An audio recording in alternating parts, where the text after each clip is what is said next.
isang set ng mga grafted adenium. Meron na siyang pot. So, bali nabili ko sila sa live selling. Kaya, ayan.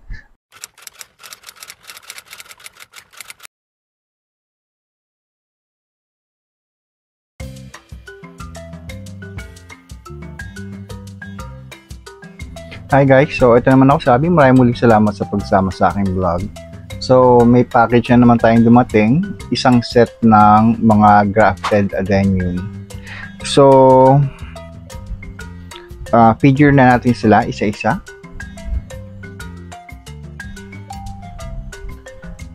Unahin ko na to. Meron na siyang pot. So bali nabili ko sila sa live selling, kaya ayan, yung malapit lang sa amin, kaya potted siya. So, yung iba actually nasa polybag lang, but ayun, nakatalim na sila, hindi yung inandot tsaka pinadala sa amin.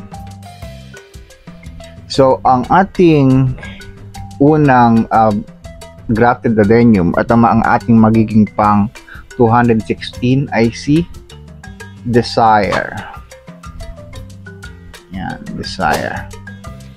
Ito yung kanyang name tag.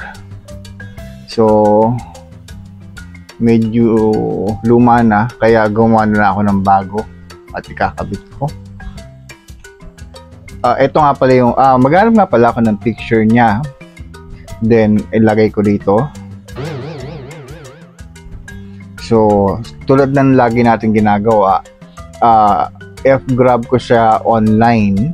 Sinasama ko na rin yung name nung nag-upload or yung URL kung saan ko na grab yung picture to give credit sa nag-upload ng picture. So kabit ko muna yung tag. Tataas ng galing ko itong lumang twine ba tawag ito? Okay, so our 226th variety, Desire.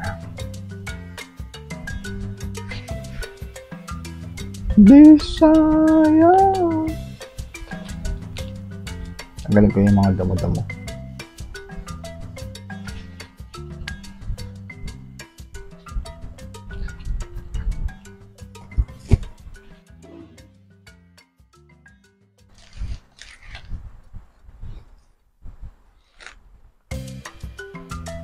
Next variety is BD Double Mint. Okay, so if I'm going to guess bakit yun ang pinangalan, more likely yung kulay niya, it's either yung kulay nung gum mismo o yung balat, which is light green. Hula ko lang naman. So ayun nga, maghahanap tayo ng picture. So ilagay ko ulit dito.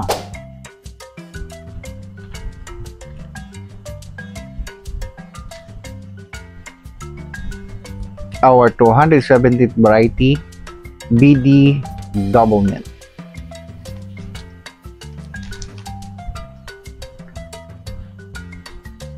Next, yung tag niya medyo masikip. So, tanggalin ko to, tapos palitan ko ng bago. So, our 218th variety is Miss India. Miss India. Etong Miss India, parang familiar ako sa flower nito. Ang alam ko, ano siya, single set lang yung petal, pero parang ano siya, red yata. O parang maroonish. Lagay ko na lang dito yung picture.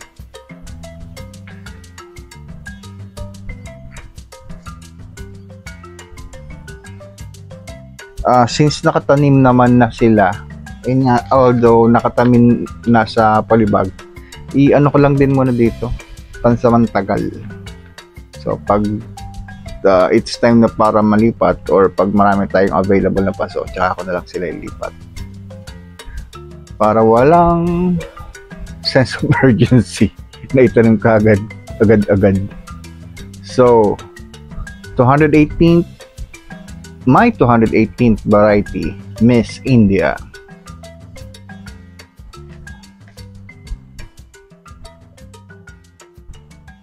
Next, na to. Okay, ang ating pang 219 ay ang name ay DCR 102D. So, ibig sabihin double set yung petals niya. Kasi alam ko itong yung name na DCR, nabilang ko na sa kanya, pag ang style nung naming convention niya, pag nilagyan ng D, double, ibig sabihin double yung petal. Pag nilagay niya ng T sa ulihan, triple yung petals niya. Yun ang pagkaalam ko. DCR, nakabili kasi ko sa kanya before, directly from him.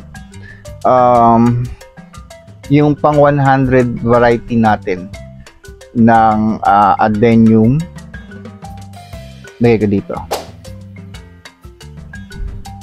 And I even asked him kung okay lang ako yung magpangalan ng 100 variety. Kasi ano siya yung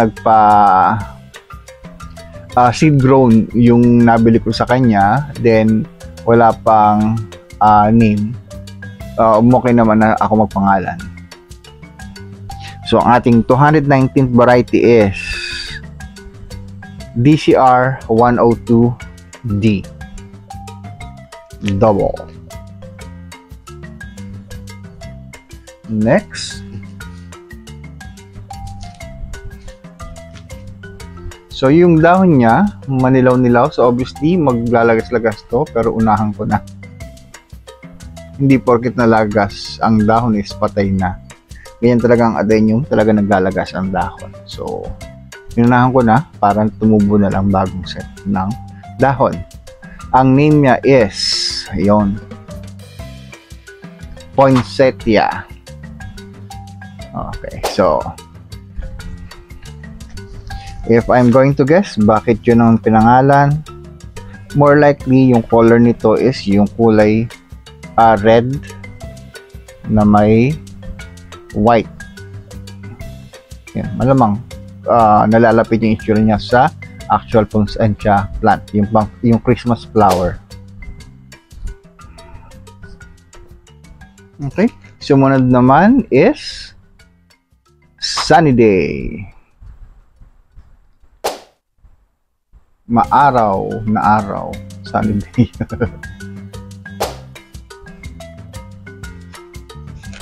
Okay, so yung mga susunod kong ipapakita sa inyo, it's either meron na ako or lost ID sila. Ayoko naman lagay kagad ng bilang kasi baka mamaya pag nag-bloom, meron na pala tayo nun. So, for the meantime, it's either lalagyan ko na lang siya ng question mark para malaman natin pag nag-bloom at alamin natin kung mahahanap natin kung ano yung ID pag nag-bloom siya. But itong isang to, meron naman siyang name tag na mahigpit na kailangan ko na siyang tanggalin. Ito pa yung pinang graph na plastic. Andun pa siya. At yung tali, tanggalin ko na para palitan ng bago. So, siya si 7366. Meron na tayo nito. Next. Itong ganda, medyo bilugan yung yung dahon. Unfortunately, yung name tag naman niya is ayun. Nano na siya. Nag-fade na. So, ang visible lang na letters and number is letter K 106 space S. So, ang hirap hanapin. So, ang mangyari na lang, I'll keep the name tag as it is. Yun nga, K106S. Then, pag nag-bloom siya, check natin kung ano yung nalalapit na name dito sa adenium na to. Next, meron na naman tayong lost ID. Tatanggal ko na yung dahon na. Yun. Question mark na lang itag ko for the meantime. And lastly, ayun na naman, wala silang name. Actually, kaya ko siya binili kahit wala namang name. Pinakita naman ni seller nung nagla-live selling siya. May evident naman na grafted siya. Ayun o. Dinuktong siya. Kung makikita niyo parang may hiwa dito. So, obviously, hindi siya yung ordinary obesum. Okay? So, si seller, aside sa mga adenium na nabili, nagpasunod siya ng fertilizer. Ayan. Actually, fertilizer nga ba ito? Ayan. May fertilizer siyang hinalo. Parang kulay puti. Siguro ano to? Guano.